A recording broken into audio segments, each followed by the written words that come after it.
to an economy-wide rollout of CDR. And to talk about that, we're joined by Alex Scriven from Intersekt, Scott Farrell from Kingwood Mallison, Claire McFarlane from Intersekt, Peter Crone from ACCC, and our moderator is Tonya Berglund from Equifax. Please put your hands together, welcome them to the stage. Of course, we've had a couple of years of open banking now. It's really starting to have an impact. We're going into, I think, insurance and telecommunications and energy along the way, including the first one in November, I think is our next stage. But to sort all of that out, I'm going to hand over to Tonya. Have a great time, guys. Thanks. Thank you. We've got the dubious pleasure of being after lunch with everybody's bellies full.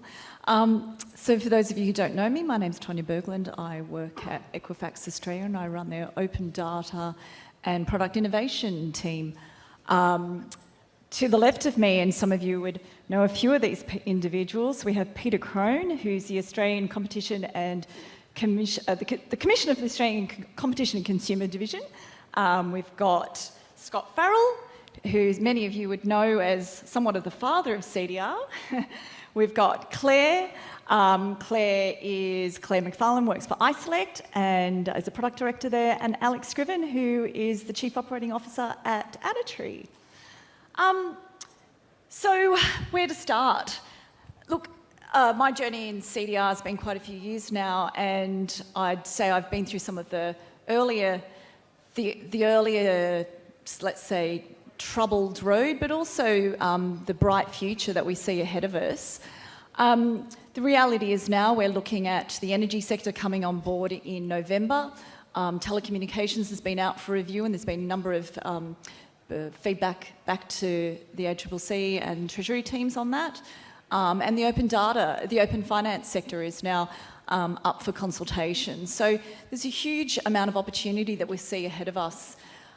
What I'd like to do, though, is just start some of my questions, and I'm conscious we've got a short amount of time, but ideally just to sort of do a bit of a pulse check on where we're at now. And, you know, I understand there's a number of fintechs in the room, and the use of data, or CDR data, is probably still new to a lot of people.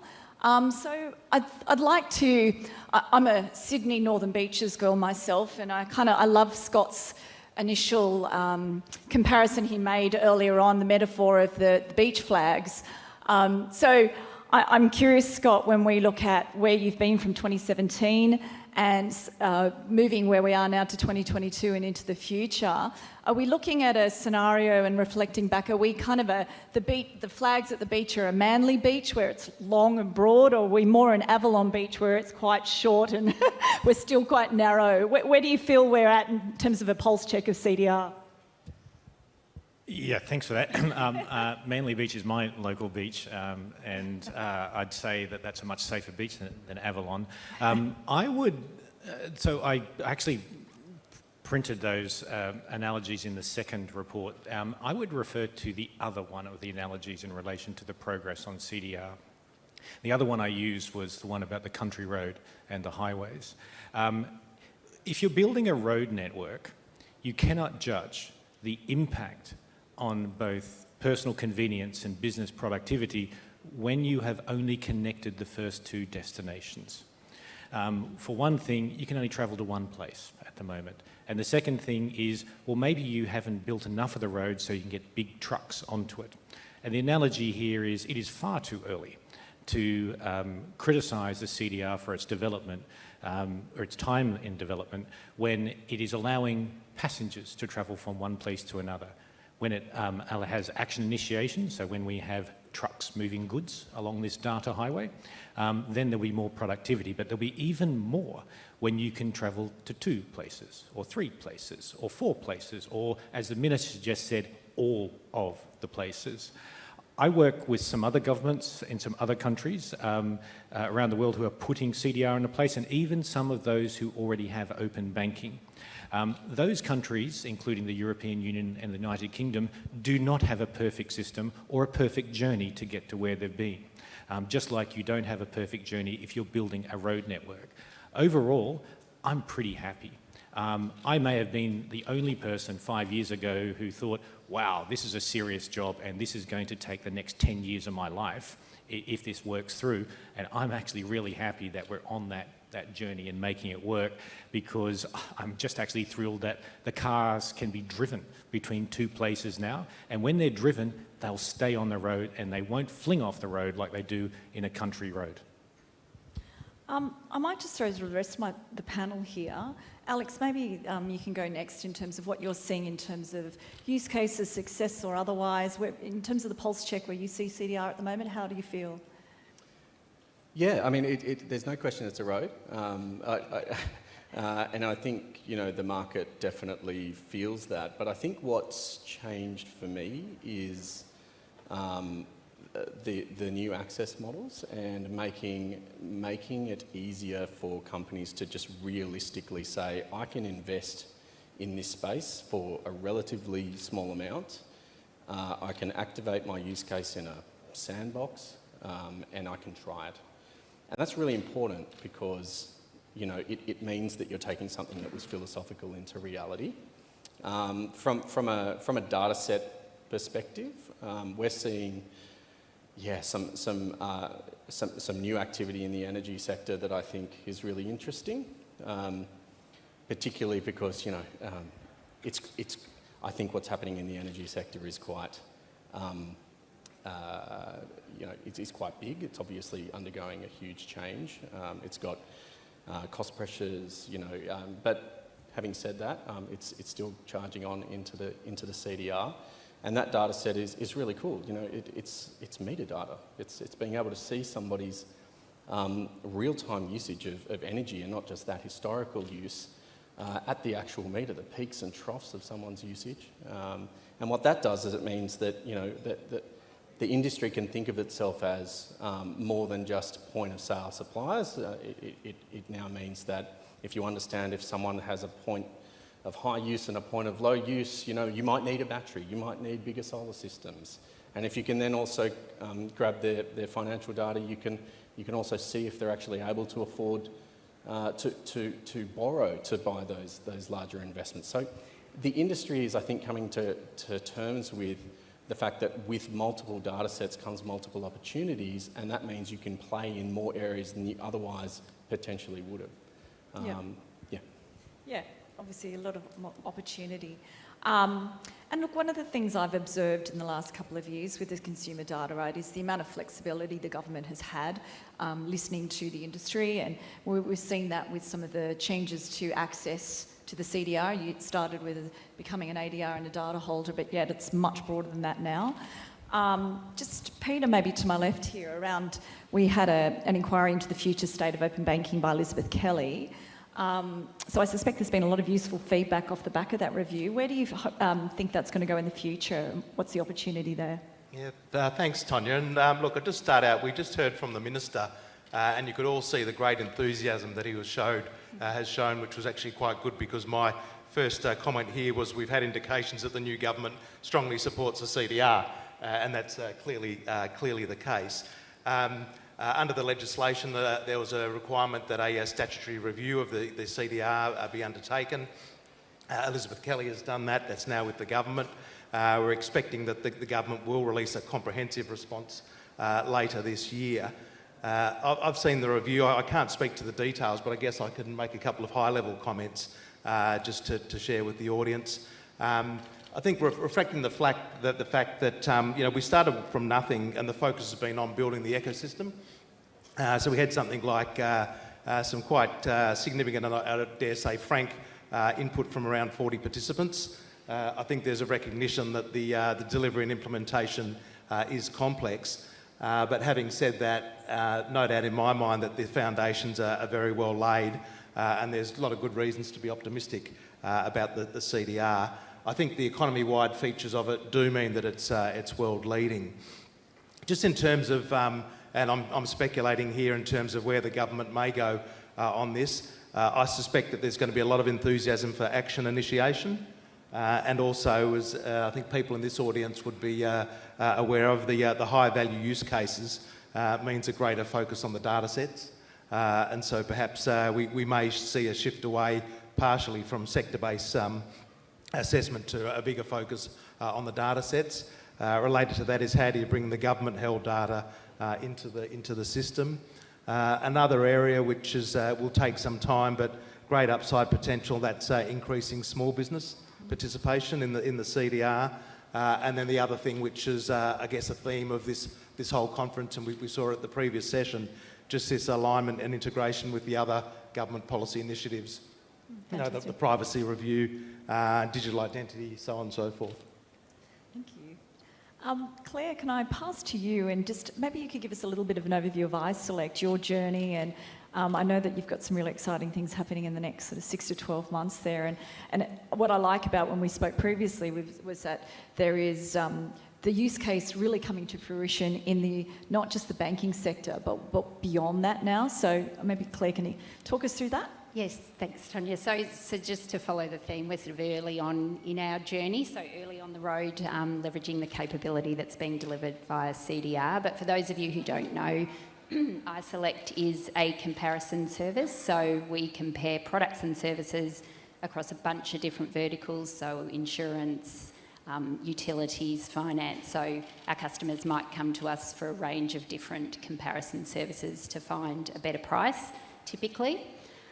So in terms of our specific use case that we're bringing to market, it is in line with the rollout of open energy. So we're looking at an open energy use case launching later this year to sort of offer a comparison service leveraging CDR data to provide our customers with a better price, sort of leveraging real-time data, as Alex touched on, versus sort of the manual input of data, which typically comparison services have required. We then sort of look at the horizons that we're mentioning here around open telco, open finance, so we can offer that sort of whole of household comparison for our customers. But early on and ambitiously delivering on that timeline. Thanks for that, Claire. And Alex, just to you again, you've probably got a good overview of a lot of the fintechs in the industry. Do you see appetite coming from that energy sector and even just telco, or is it still predominantly with the banking space? Yeah, I mean, being at Intersekt, we get asked this all the time. We have interest. I think it was fair to say early in the piece that we had interest primarily from the finance side of things, from just making finance easier to acquire, and being able to see somebody's affordability, get access to the affordability information. But I think the industry's matured, and actually matured quite quickly, and that's because we are now starting to see quite a big variety of different use cases from this room come forward and see the opportunity of CDR. And I think it's in part because obviously it takes some time to digest what it actually is and to say, oh, well, yeah, I can use that piece of data inside the data set. But I think also with all of the commitment from government and regulators, I think there comes a sense of security that this is the beginning and then this will grow. And I think that's actually really important for all of us in the room to be able to make investments in this space and not just tactical but strategic investments that require people to get pulled off projects and put onto this CDR project. I think it's really important. So yeah, we see use cases across everything from loyalty, payments, the finance segment. The energy sector is really interesting. And there's various use cases that increase the level of engagement of a consumer because they haven't actually been able to see this information before. So if you think about energy bills, they're quite a two-dimensional thing when you get them in the post, right? Like, it's quite exciting to think that you can engage with your actual usage in a way that might be, quite real time. So that just that concept, right? Compared with everything else you can do with everything that's coming down the track on action initiation and all the other industries that we've spoken about, just increases exponentially the amount that you can, the amount of participation from the general market. So I do feel like the market's getting it. There's a reason why there are people in the room. It's because we all get it. I think it's really important that we now focus on how we can get those use cases into market easily, quickly, and that's certainly what we focus on. And I think also partnerships play a huge role in that as well, because not everyone here can invest in everything. So what do we specialise in, and what are other businesses do in the economy? Yeah. And I think it would be fair to say that volume's still fairly low, and I think there's a number, and this is just my personal opinion, that I think that, you know, that the uptake has been slow because we've been dealing with issues of trust. The consent process is somewhat cumbersome, and if you think about it, if you're at that, you know, the barbecue on the weekend and you're talking to someone about what open data is, I don't think you'll get much of a response as to what that actually is. Now, of course, there's a philosophical question about, do consumers really need to know what that is? Or do we need the publicity campaigns, you know, that go out there talking about it? What's your thoughts? I'm happy to open maybe Scott, or do you think consumers really need to know what the consumer data right is, or do you think it's just an enabler and the people will come when the value propositions are there? My view is that it is the functions that CDR performs for people which will engage them. There are so many different things in our wonderfully complex economy which produce real benefits, and I have not a clue as to how they work, which is great. I actually don't have a clue how the engine works under the car and the bottom of the car, right? But I know it works, and I know it gets me from A to B on that road I referred to. I get asked this question a lot as to, well, do you want, you use that relatively crazy term, father of CDR. Certainly I don't want anyone to use that term. But do I want anyone to ever say, oh, wow, like this CDR thing's really good? Probably not. In fact, what I come down to is those 4 words on the front cover of both of my CDR reviews are the words that I would love to hear people say. Like, I'm a customer, I got to make different choices, it was super convenient, and actually I'm not scared at all about sharing this data stuff. That would be like triple tick from my point of view, because with all of this stuff, when you're considering CDR, please put it in context of where we were and where we are now. It's not the case that we have a beautiful world where no one shares data, all sharing of data is perfect and nothing ever gets abused. We're in a context, as I've used, we'll go back to your beach analogy, we're all swimming in dangerous surf. So the idea of providing that confidence and providing, wow, this just saved me money, or really importantly for what the Minister said, action initiation is a form of digital inclusion in the sense of it enables people to actually get a benefit out of, a real benefit out of data, even if they do not feel capable of making all those choices and pressing all these buttons as well. So it's a really powerful tool for digital inclusion, which I think is just as critical as financial inclusion in the future, because we are excluding a lot of people from our digital economy. So, yeah, I'll just leave it at that.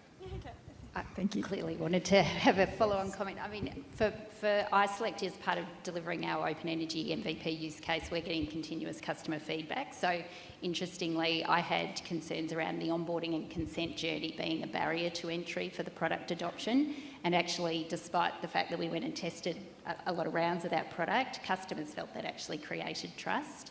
The wording CDR throughout that journey, that didn't mean much, but sort of giving a product name. So I think it is a behind-the-scenes capability. The customer comes to Intersekt to compare a service. How I do that through a technology enabler is not at the forefront of mind for the consumer, but I think what's critical to any new innovation or initiative is just that continuous customer feedback and engagement with industry delivering the use cases, which is what you hear today. So I think that's really important.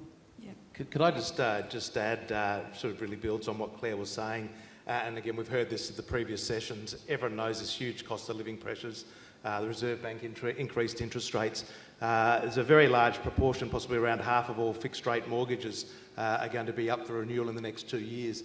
So that's a huge opportunity in terms of switching, in terms of coming up with a great use case. I guess the thing here is action initiation. It's not just the comparison, it's actually to take the consumers and be able to switch them with the click of a button. Thanks. And look, we've only got a couple more minutes, so I've just got one more question. And, you know, I feel like it's a bit of the elephant in the room because having worked at big banks myself and the government as well as and FinTech, I feel that especially when it came to the open banking journey, it was a very high cost regulatory exercise. And now when we're consulting and looking at future sectors, we're finding some of the larger, let's just say the telco providers, providing similar feedback around just the cost of actually implementing a program like this. So some quotes I got from some of the feedback was CDR is likely to be an expensive white elephant for the telecommunications sector. So, there's still a little bit of negativity on the opportunity that CDR affords, and I'm open to anyone's thoughts here on the panel if anyone wants to go first, but I think it's fair to address those concerns and where they come from, and what would you say in relation to that when you get a large telco saying it's just going to cost me money? I can start if you like. I won't point fingers. I'll point fingers if you want. Whoever's got the microphone closest to them. Yeah, that's right.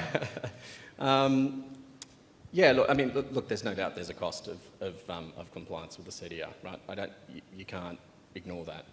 I think from personal experience, there are a number of things that companies can do to ensure that they are well positioned to take advantage from the other side of the coin as a data recipient and to activate their use cases. And I know that we've been speaking about this before, Scott, around the level of, business maturity required to change the mindset from a supply mindset to a consumption mindset.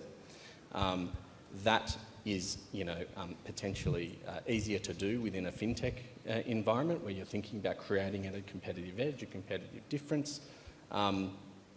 But in a large organisation, it's about, the ability to quickly assemble teams to be able to, stimulate innovation inside your business. That's easier said than done when potentially those people have fairly narrow roles and focuses. So I think the earlier some of these businesses can get onto reshaping their business around that challenge, to start thinking about how to consume the data, start thinking about just open-minded thinking about what would be great for a consumer to be able to do inside my business that we potentially haven't thought of before. And I'll just say one more thing. I think what CDR brings is also the ability to reconsider yourself actually as a B2B service if you're actually a B2C service. So you might be providing a service to market and acquiring customers yourself, but in doing that, in consuming CDR and creating a widget of some sort inside your business, that little widget might be really valuable for other businesses in the ecosystem. So you can actually operate as an outsourced service provider, and this is why we have the 80-tree exchange. You can operate as an outsourced service provider and provide that service back through to the rest of the industry. So there are heaps of opportunities. It's just about creating that difference of mindset, in my opinion. Yeah, this is a question I've lived for the last 5 years, and you can actually, in the parts of my law firm which provide advice on this, and one of my colleagues, Daryl, is in the room, who leads a lot of advice in this area, we can tell the difference between those clients of ours who are in the first stage of grief in this, which is denial, and those who are at the other end who are actually engaging with it. The most important issue here, I think, and I've seen very large organisations transform themselves in this area, is to separate tactics and strategy. And so if you move into a strategic thinking, do you think it's important in the context of our world that there is a clear digital pathway which everyone contributes to? There is no free ride, there is no walled garden where you can compete on the merits for the interface with your customers. Or do you think it's better to leave it and then there will be dominance by particular entities from wherever they come from in the world, and that's where your customer interface will be determined? I don't think there are many large organisations that would say that this is not a strategic imperative as to how to help their customers. I don't think many businesses can say it is not the first strategic imperative to help their customers. You don't get to choose the digital world we live in, you just get to choose your response to it. I do realise it's expensive. Lots of stuff in dealing with change is expensive, but this is usually directly aligned with the business models from a strategic perspective of the largest organisations in this country and, quite frankly, the largest organisations overseas who interact with this country. Thanks, Scott. And I think we've got a couple more minutes. Just a wish list moving into the future. Maybe I'll go one by one. Let's see, Peter, maybe you go first. And what would you like to see in the future for Thanks. consumer data right? Look, I guess my take on it is it's been great to see the ecosystem develop. Ultimately, it's all going to be self-reinforcing, self-fulfilling. I think it's great that we're starting to get more data recipients come in, the representative models. I guess from my perspective, it's really all about the magic of the fintechs coming up with a compelling value proposition. And the more that you get in, the greater the probability you're going to get one of these great ideas that just knocks it out of the park. And then once we get one or two use cases like that, I can just see the whole system just taking up. So I just encourage you all to keep at it and come up with the magic. Thank you. Scott, what's your wish list for the future? I think my wish list would be that the different projects which we are, and they're all good, we are engaging with in our digital economy, all fit together in a way that has a plan that people can invest into. And I would say that obviously that includes payments as well as the consumer data right. And I also think it includes some kind of framework for identifying yourself digitally so you can safely interact with that environment as a real person. That's a big wish list. Like, I'm really giving Santa a heck of a job there. But we have to get there one way or another. But to allow you guys to innovate, you've got to have some certainty so you can get the capital to pay for it. Claire? So from a comparison service perspective, I mean, I believe CDR is probably one of the biggest disruptors, which will really fundamentally change how that service is offered to the Australian marketplace. But I guess from a wish list perspective, I would hope that, you know, all of us remain focused on how CDR actually delivers value back to everyday Australians. So rather than just looking at as the industry around CDR, it's really staying true to having consumers and customers at the heart of it and making sure we're continuously focused on delivering value back to the country. Thank you. And Alex? Yeah, so for me, wish list is really around, the continuality, I guess, of the rollout of data and also action initiation. I think the industry's ready for it. I don't think there's any reluctance from the data recipient side of things to have a go. The one thing I would say from a business perspective is a wish list, and we run into this all the time at Aidatree, is a wish that fintechs could think about their value proposition less than the regulation. So that we do run into some businesses that just get bogged down in, well, how does this work and what role do I play? Am I an outsourced service provider, a trusted advisor, a rep? Do I need a license? So forget it. Just forget all that. Those models are there for you and for you to activate your use case. So I haven't seen a single use case that couldn't be activated because of the new rules that we've got in place. So that's my wish list, just to be a little bit unrestrained around our thinking. Thanks, Alex. And I have to testify to that because now jumping into a large organisation at Equifax, it very much feels like how are we going to do it? But we've got these great ideas on what we want to do. And so going through the second time me now doing an ADR accreditation, I'm having to convince that everyone, let's focus on the opportunity and that expensive regulatory exercise. It is a cost, there's no doubt about it. But I think that the opportunity and the value proposition that we have, and especially as, interestingly enough, a credit bureau could actually play in that market is quite groundbreaking. Yeah, so, I don't think Equifax is really known for product innovation, but I think in the future there could be some opportunities. So I thank everybody today. I'll hand back. I think we've got our next session coming up very, very soon.